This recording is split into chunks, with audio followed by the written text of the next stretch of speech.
Transfer मामले में आज सुप्रीम कोर्ट से आएगा बड़ा फैसला। सुबह के 11 बजे यानी अब से ठीक 55 मिनट के बाद सुप्रीम कोर्ट सुनाएगा फैसला। रिया की दलील यह है कि मुंबई में ही सुनवाई होनी चाहिए और सुशांत केस की सीबीआई जांच पर यह फैसला आने वाला है। एक्टर सुशांत सिंह राजपूत की मौत के मामले में रिया चक्रवर्ती की अर्जी है और सुप्रीम कोर्ट आज सुनाएगा फैसला। 11 बजे आने की उम्मीद है। सुशांत की गर्लफ्रेंड रह चुकी रिया ने पटना की जांच को मुंबई ट्रांसफर करने की अपील की है। इस मामले में सुप्रीम कोर्ट ने 11 अगस्त को फैसला रिजर्व रखते हुए सभी पक्षों से लिखित जवाब मांगा था। सीबीआई जांच को लेकर के रिया ने अपनी तरफ से कई दलीलें दी हैं। रिया ने कहा था कि बिहार में की जा रही जांच को आधार मानते हुए सीबीआई को केस ट्रांसफर करना गैर कानूनी है।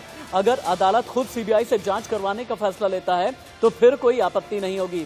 इस पर केंद्र की तरफ से अलग से जवाब आया था। इसके बारे में हम बात करेंगे। सॉलिसिटर जनरल तुषार मेहता ने तब कहा था सीबीआई जांच का फैसला सही है और मेहता ने मुंबई पुलिस के तरीके पर भी सवाल उठाए थे। इसके बारे में आगे हम बात करते रहेंगे।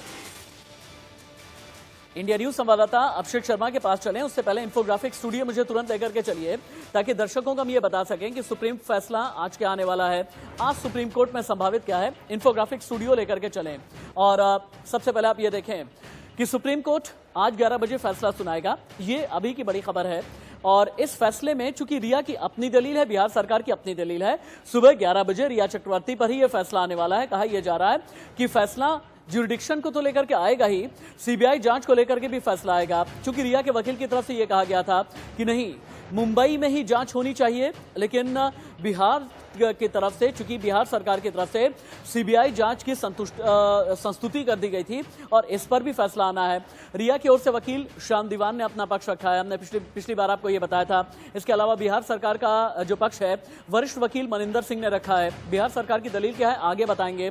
सुशांत के पिता की ओर से पैरवी की है विकास सिंह ने, जो कि देश के जाने माने लॉयर हैं और महाराष्ट्र सरकार की तरफ से पैरवी कर रहे हैं अभिषेक मनु सिंघवी। अगला चेंज ओवर करें ताकि हम ये दिखा सकें कि असल में रिया चक्रवर्ती की दलील क्या है और बिहार सरकार की क्या है। पहला आप देखें, रिया चक्रवर्ती का कहना यह है, रिया चक्रवर्ती के वकील ने यह कहा है कि घटना मुंबई की है तो ज्यूरिडिक्शन महाराष्ट्र पुलिस का हुआ, लेकिन वहीं दूसरी तरफ बिहार सरकार ये कह रही है मुंबई पुलिस ने 56 लोगों के बयान लिए लेकिन एफआईआर दर्ज नहीं की, इसका मतलब दाल में कुछ काला है। फिर रिया के वकील ने कहा बिहार पुलिस ने केस दर्ज किया, पटना में घटना हुई ही नहीं, तो फिर आखिरकार बिहार पुलिस ने केस क्यों दर्ज किया। बिहार सरकार का यह कहना है कि महाराष्ट्र में पुलिस पर है राजनीतिक दबाव और जहां पर पॉलिटिकल फोर्स आ जाता है वहां पर दाल में काला हो जाता है। फिर रिया के वकील का कहना है कि रिया के खिलाफ लगातार पॉलिटिकल फोर्स का इस्तेमाल हुआ, लेकिन बिहार सरकार ने कहा कि नहीं, राजनीतिक दबाव में किसी भी तरह की एफआईआर दर्ज नहीं की गई है। रिया चक्रवर्ती ने यह अपनी तरफ से दलील दी कि केस मुंबई में ट्रांसफर होना चाहिए, लेकिन बिहार सरकार ने कहा बिहार पुलिस के एसपी को क्वारंटीन किया गया, विनय तिवारी को क्वारंटीन कर दिया गया। इसका मतलब यह है कि महाराष्ट्र पुलिस यानी मुंबई पुलिस कुछ न कुछ छिपाने की कोशिश में है। यह तो बात हो गई दो दलीलों की। अब आगे आते हैं, सुशांत के पिता ने सुप्रीम कोर्ट में क्या कहा और महाराष्ट्र सरकार ने क्या दलील दी है। सुशांत के पिता कहते हैं मुंबई पुलिस पर विश्वास नहीं कर सकते और वहीं महाराष्ट्र सरकार कहती है बिहार सरकार का मामले में ज्यूरिडिक्शन नहीं है, तो फिर एफआईआर क्यों लॉन्च की गई है। फिर सुशांत के पिता की तरफ से आगे ये दलील दी गई मुंबई पुलिस ने रिया से ठीक तरीके से छानबीन नहीं की, लेकिन महाराष्ट्र सरकार कहती है कानून का सिर मरोड़ा गया, सीआरपीसी का मर्डर किया गया। सुशांत के पिता ने कहा 14 जून को रिया की बहन का इंतजार किया ही नहीं गया, डेड बॉडी को पहले ही उतार दिया गया। महाराष्ट्र सरकार ने कहा आप देख लीजिएगा बिहार में चुनाव के बाद कोई भी केस को नहीं देखेगा। यह अभिषेक मनु सिंघवी की तरफ से कहा गया है। सीधे अभिषेक शर्मा का रुख कर लेते हैं। मेरे सहयोगी इस वक्त अभिषेक शर्मा मुंबई से लाइव हैं। अभिषेक, सुप्रीम कोर्ट की क्या हलचल है ये तो हम दिल्ली से जानेंगे और समझने की कोशिश करेंगे। चारों तरफ से और चारों पक्षों ने क्या दलील दी है ये भी हम समझेंगे, लेकिन मुंबई से मैं आपसे ये समझना चाहूंगा कि सीबीआई जांच अभी तक कितनी आगे बढ़ी है और ईडी इन्वेस्टिगेशन में जांच की जद में जितने भी लोग आए हैं उनके जरिए क्या मिसिंग लिंक तक ईडी पहुंचा है या फिर नहीं पहुंचा है।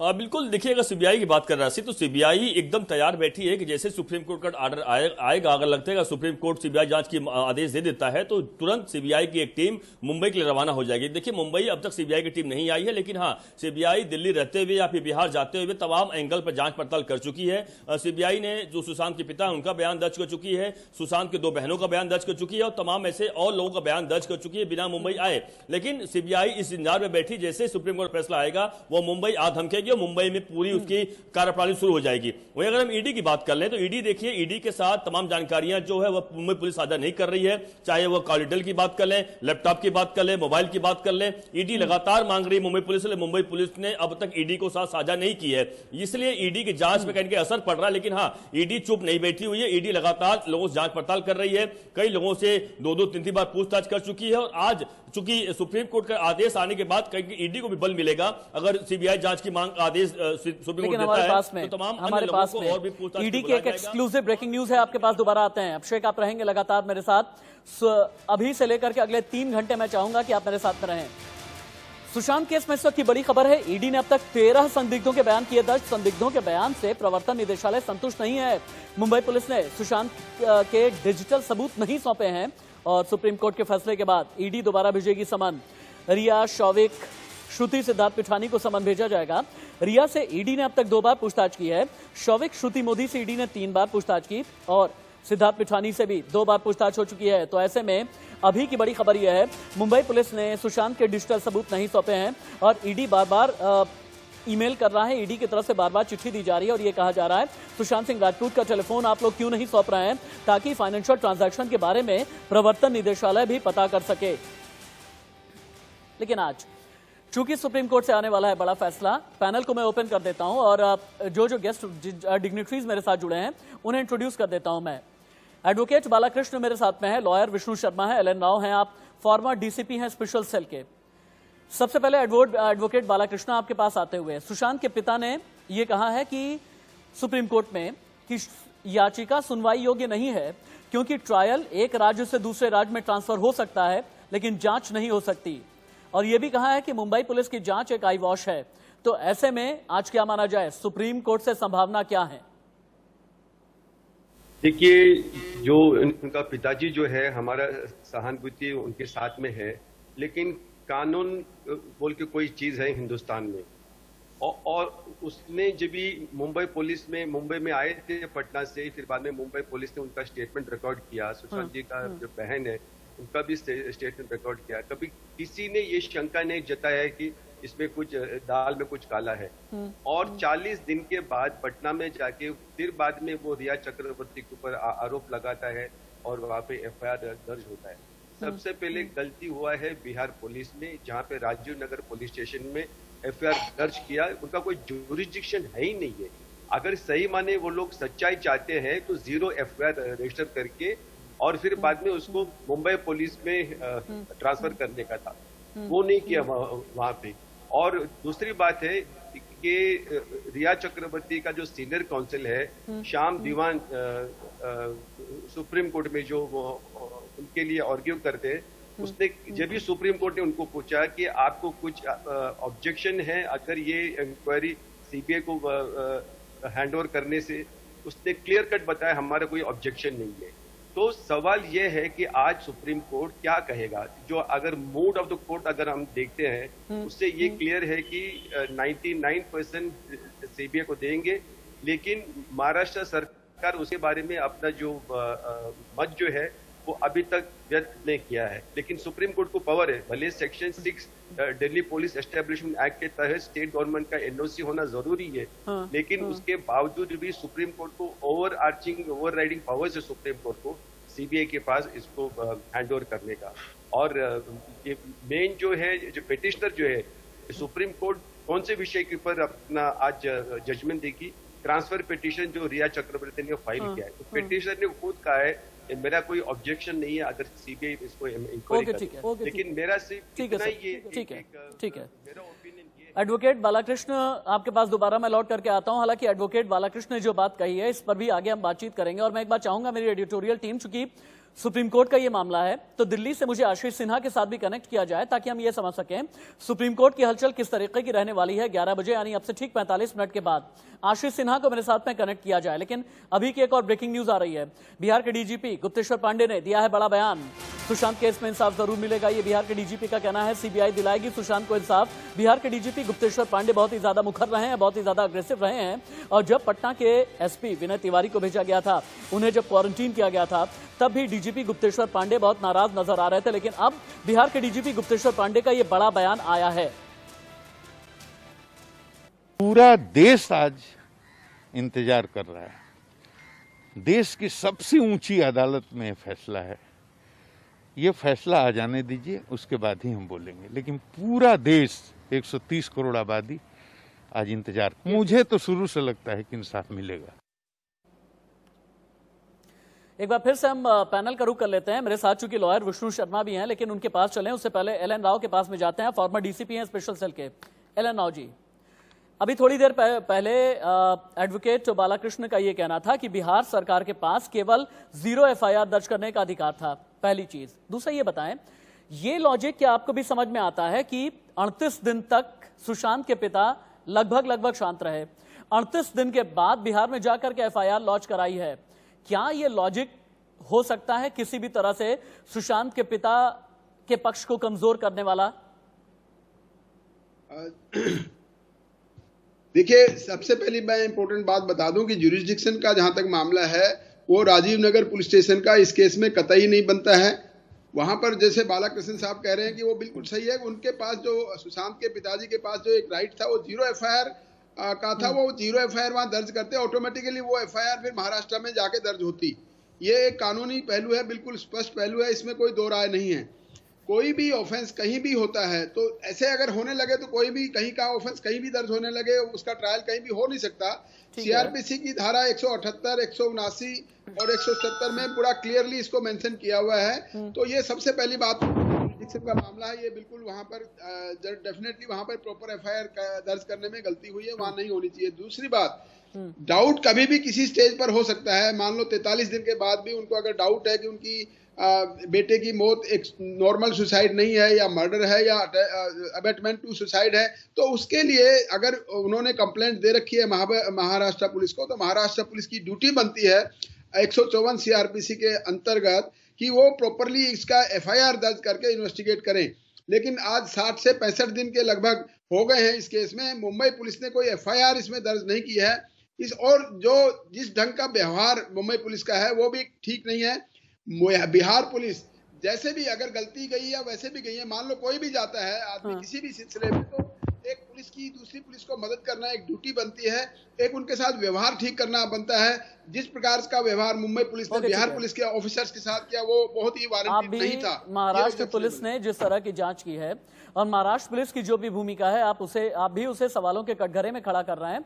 सीधे हम आशीष सिन्हा का रुख कर लेते हैं। मेरे सीनियर कोलीग आशीष सिन्हा लीगल एक्सपर्ट भी हैं, सीधे हम उन्हीं का रुख करेंगे। आशीष, चूंकि अलग अलग पिटीशन की बात की जा रही है, ज्यूरिडिक्शन का एक मामला है रिया चक्रवर्ती के केस में, सुशांत सिंह राजपूत के केस में, दूसरा है सीबीआई जांच की बिहार सरकार ने जिस तरीके से अनुशंसा की है, सीबीआई जांच होनी चाहिए या फिर नहीं होनी चाहिए, ज्यूरिडिक्शन का मामला, किन किन पर आज 11 बजे फैसला आना है? मुझे आसान तरीके से समझाएं एक बार।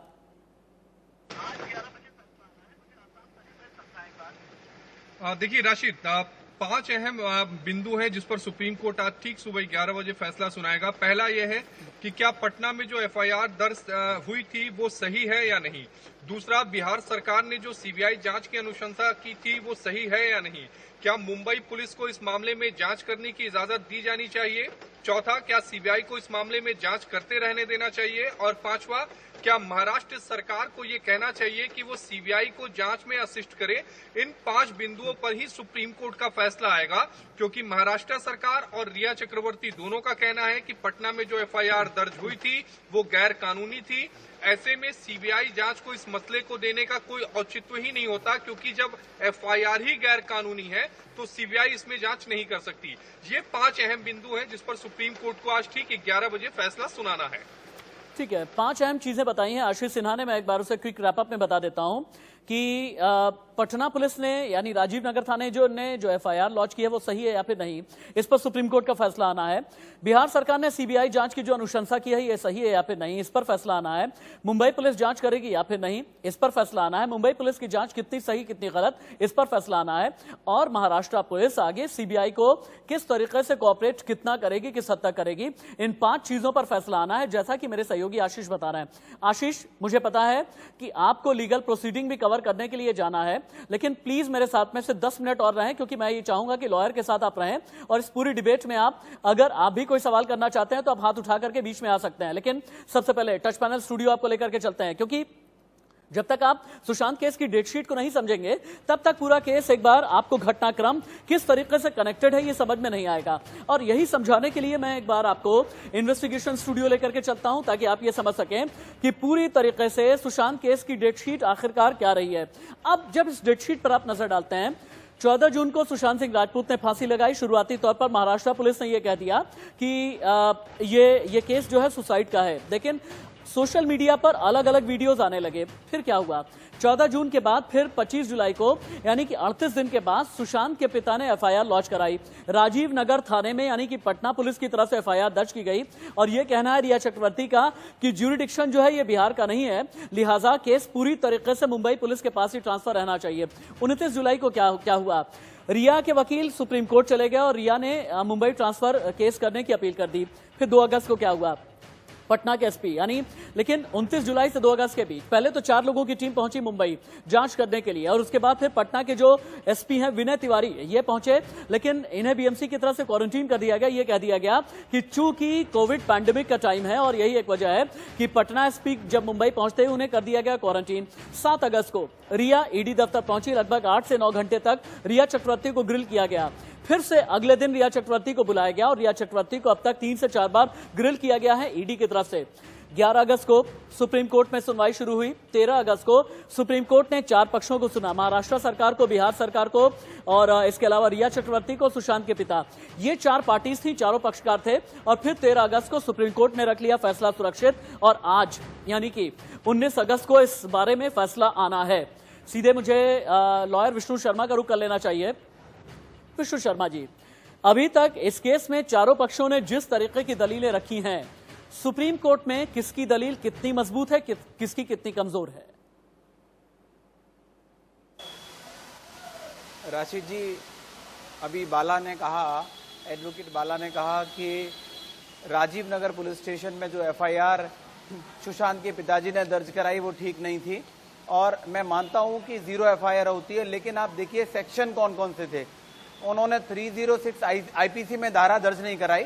अगर आप देखिए एफआईआर अगर 306 आईपीसी में होती तब आप कह सकते थे 0 एफआईआर दर्ज होती, लेकिन आप ये देखिए कि जिन जिन सेक्शंस में हुई उसमें एलिगेशंस और भी हैं और अगर 38 दिन तक उसको इन्वेस्टिगेशन में मुंबई पुलिस से कोई सहयोग नहीं मिला, कोई एफआईआर दर्ज नहीं हुई और सिर्फ इंक्वेस्ट रिपोर्ट के अंदर इन्वेस्टिगेशन चल रही है। इन्वेस्टिगेशन में 56 लोगों से पूछताछ भी हो गई, लेकिन 56 लोगों से पूछताछ किस एफआईआर के अंतर्गत हुई है, किस सेक्शन में हुई है, ये अभी तक एक बार आज तक निर्धारित नहीं किया गया। ये महाराष्ट्र पुलिस की सबसे पहले ड्यूटी बनती थी कि वो इसके अंदर 306 आईपीसी में एफआईआर दर्ज करती, एफआईआर दर्ज करने के बाद वो बाकी की कार्रवाई करती। लेकिन अगर सुशांत के पिता को 38 दिन तक न्याय नहीं मिला, उन्होंने मुंबई पुलिस भी अप्रोच किया और उसके बाद उन्होंने वहां पे जो एफआईआर है वो अबेटमेंट ऑफ सुसाइड की एफआईआर नहीं है। आप देखिए अलग अलग सेक्शन में। अब इसमें आता है सीआरपीसी का पहलू, कि सीआरपीसी का पहलू ये आता है कि आप एफआईआर कहीं दर्ज कराते हैं चीटिंग की या ईडी के मामले की और बाकी किसी मामले की, अब पुलिस को उसमें अपना कंक्लूजन देना है कि ऑफेंस कहां कमिट हुआ है।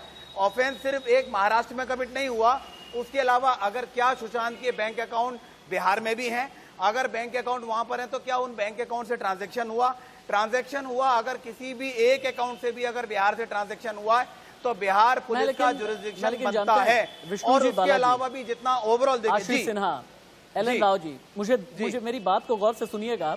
हालांकि आप लोगों के मुकाबले में बहुत सीमित ज्ञान मेरा है और जो आप लोग का इंटेलेक्चुअल लेवल है किसी भी चीज को समझने का, उसके मुकाबले में कहीं पर भी ठहरता नहीं। लेकिन अभी तक मैं एक बात नहीं समझ पा रहा हूं कि पूरी तरीके से जांच को सिर्फ फाइनेंशियल एंगल क्यों दिया जा रहा है और मर्डर एंगल तक कोई भी अभी पुख्ता तरीके से जा क्यों नहीं जा रहा है।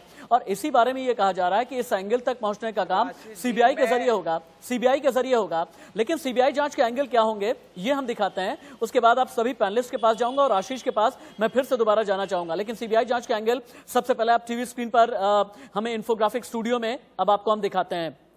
क्योंकि जैसे ही सीबीआई की जांच शुरू हो गई तभी से यह कहा जा रहा है कि सीबीआई सबसे पहले फाइनेंशियल एंगल तलाशेगी, फाइनेंशियल के बाद सीबीआई फिर क्रिमिनल एंगल से यह देखेगी कि कहीं ऐसा तो नहीं कि किसी तरह का कोई षड्यंत्र किया गया, इमोशनल एंगल से यह देखा जाएगा कि रिया चक्रवर्ती ने भावुक तरीके से सुशांत सिंह राजपूत का कितना इस्तेमाल किया है, प्रोफेशनल और पॉलिटिकल एंगल में यह देखा जाएगा कि कहीं ऐसा तो नहीं कि फिल्मों की कोई राइवलरी थी, यानी मूवी माफिया कोई काम तो नहीं कर रहा था, और मेडिकल एंगल में यह देखा जाएगा। चूंकि आपको याद होगा कि कल ही हमने एक ऐसे तांत्रिक का खुलासा किया था जिसने